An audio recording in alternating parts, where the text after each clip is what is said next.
Roadrunner. So this is a classic Brood War port. It is. Whenever we do Brood War ports, we go all out. They are scaled a little bit up to be a bit bigger so that the rush distances are the same as Brood War. We go all out when we port maps. We make sure they are geometrically as close to the Brood War map as possible. And keeping in mind some differences. Oh, I love the little vents on the minerals. And also, of course, these maps. This map looks completely different from Roadrunner, from Brood War, if you ever remember that map. But that's because of the textures and not because of the geometry. And in the top right corner, staying with the manly pink colors, we have from Team Root, Sasquatch. And on the bottom left, we have our green Terran, Beastyqt. He is currently up 1-0 for Sasquatch and only needs one more victory to go into the winner's match of Group A, where he will be facing the winner of Crank versus... I don't remember right now. I need to look at it. Oh, that fail. That fail. Let me fix this real quick. Crank versus Impact, of course. There we go. Oh, so Crank is going to play Impact, who are teammates in their very first game after this match. So that's going to be very interesting. They have probably practiced against each other since they live in the same team house, and they are both looking forward towards this event. So that will be very interesting to watch. We do have Hatch first out of Sasquatch, and it looks like it's going to be a CC first out of Beastyqt. So yet again, pretty similar openings at the start, both eco-focused for the most part. Well, he did beat Sasquatch that last game quite easily with this build, so why not go for it again? This can always be 6-pulled. Well, yeah, it could. Well, it is, of course. This is also like Fighting Spirit. It's a big map with 4 spawns. I think that's why Sasquatch wanted it. Zergs like big maps with open spaces and lots of bases far away from your opponent, so they can do whatever they want without being. And they don't particularly need chokes as much if your bases are all next to each other. Indeed. Zergs like wide open spaces to flank and surround. Game heart question. I can't actually switch BOs and scores now. I don't know why. Control Shift S first? Nope. Control Shift not working? S. Oh, yeah. And then Control Shift 3. Oh no, it's default best of 3. If you want best of 5, then you do Control Shift. Awesome. Best of 5, right? Yeah, and then you know how to change the score, right? Yep. Since Beastyqt is good.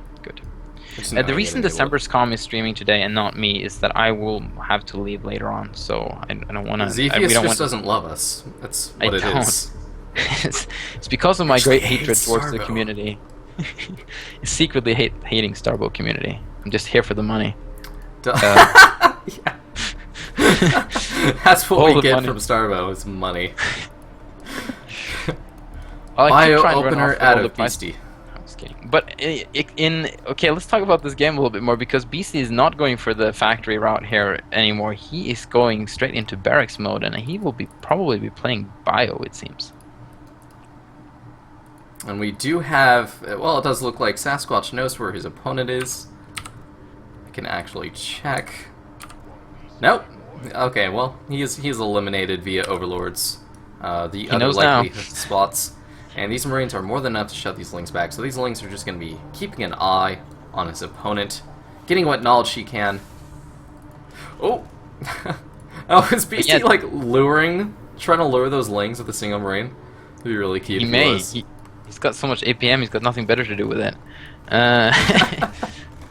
But, this build is turning out just fine for Beastyqt. He's actually getting a surprising amount of Marines in a surprisingly early time of the game. Yeah, he did 2 racks, just popping Marines, no tech whatsoever, no reactor slowing down this timing.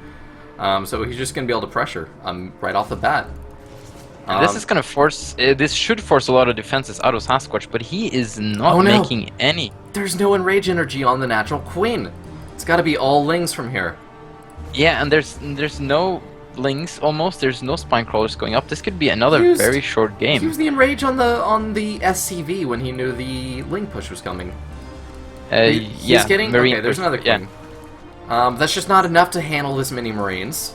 Spine is going 12 down. Zerglings on the way and Baneling Nest on the way. He may be able to. Beastyqt is a little bit reluctant to try and commit here. He's going for the high ground. He's going to check the 3rd base, I guess. But here comes the enrage. But the queens are awful creep.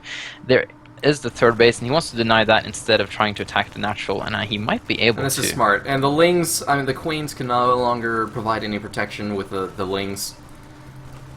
And man, this is doing work. He has forced out so many lings. He might deny the hatch. He's baiting out so much energy out of these queens. These queens are not at home injecting. Yeah, this is he's not actually going to get this hatchery, it seems, and I think that's why he's not overcommitting these Marines, because they have already done a lot of damage, or even, but it's indirect damage.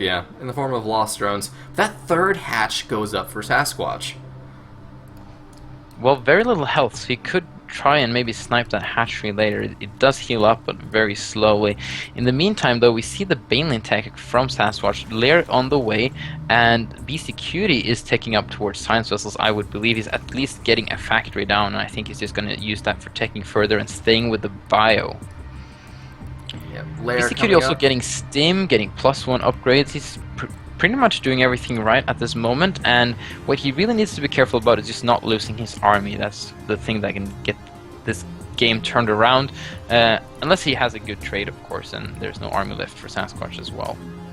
Alright, another Marine push is coming out on the field. Doesn't look like there's a whole lot of forces out of Sasquatch to defend against this. And he saw it a little bit late since he just didn't have any units in position.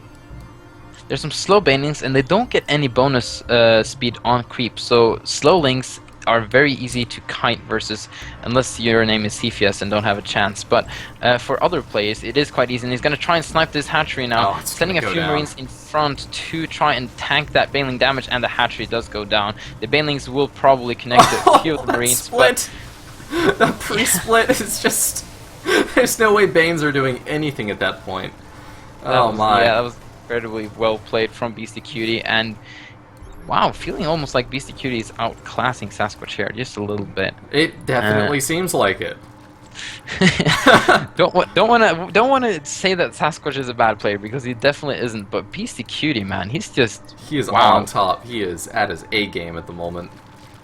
Looking very strong. He has been, of course, playing a lot more STARBOW lately than most other players have. We have also Beastyqt now getting his third base, and there's really nothing Sasquatch can do about that at this time.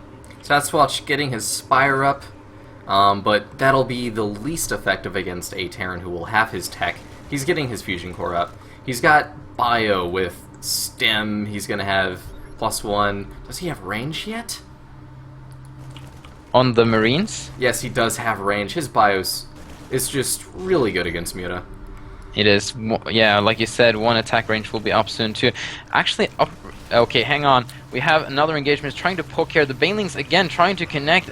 Not that well splits from Beastyqt, but the Banelings need to actually attack. There we go, and but the entire Marine army... The entire Marine army was split up due to the Bane, so the Lings actually had a field day, because half the army of Beastyqt was to the left, and the other half was at the other right. They were actually protecting each other from the Lings.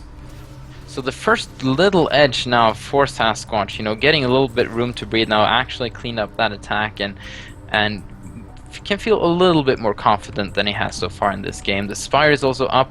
Doesn't seem like there will be any Mutalisks though. He maybe just got it up for Scourges to get rid of Science Vessels. Hopefully he won't make that many as he did last game. Another group of Marines on the way. Stop. Does not want Sasquatch to breathe. Yeah, we're gonna see this, like, until there are tons of lurkers up. This is just gonna keep happening, I feel, in this game. Lots of groups of Marines and medics not getting any fire bats, which I think is a good counter for both Zerglings and Banelings. Baneling's speed is up now, so it's gonna be a little bit easier for him to get connections to the Marines. And here we go again. 15 Lings out only. There are the Banes, but with this pre-split Marines from Beastyqt, the Banes are just doing nothing. Now the Marines are not a split, but they have so high DPS now they can't target down the Banelings before they can connect. And Banelings, like you see, are so much slower, so it is more difficult to connect them. Banelings really are not supposed to be to be very effective versus this, you really want to get lurkers at this point. That's the unit. Like, you may see this and see, oh, banelings are really bad in STARBOW. Why don't you buff banelings? You'd want to catch the Marines either clumped and pushing in a clump, forcing them to spread out, or you want to come around and flank them with Banes. Yeah, or you just actually want to get lurkers. That's the point. But they're still pretty good against Bio. I hear a lot of Zerg players do use banelings, so as to their effectiveness, I hear it's still pretty good against Bio. We have a Zergling run by though towards the third base of Beastyqt. He's going to spawn a lot of banelings there. There is a bunker there in place with Marines in it, but there's no planetary fortress. Planetary fortresses in STARBOW, they have the same attack, but the attack needs to be activated and it has a cooldown and it only lasts for a certain amount of time, so you can bait out planetary attacks and then attack them later once they're on cooldowns. Big push coming out of Beastyqt. And oh, he's gonna actually catch the mutas! Alright, we do have a split this time, so only one muta will die from Reigns. Here comes the run In the meantime, the banelings are attacking the third base of Beastyqt, rolling in here, going to try and kill some of the workers. The bunker does a lot of damage to them, but it does get quite a bit of workers there, actually. Oh, tons of lurkers dead. But this push is deadly. Nice pre-splits again from Beastyqt. They both seem to staying on the same strats, just increasing their upgrades. Beastyqt is showing that if you want to play STARBOW, you just have to make a lot and lots of Marines, being the Marine king of STARBOW at the moment. And there we have it, GG.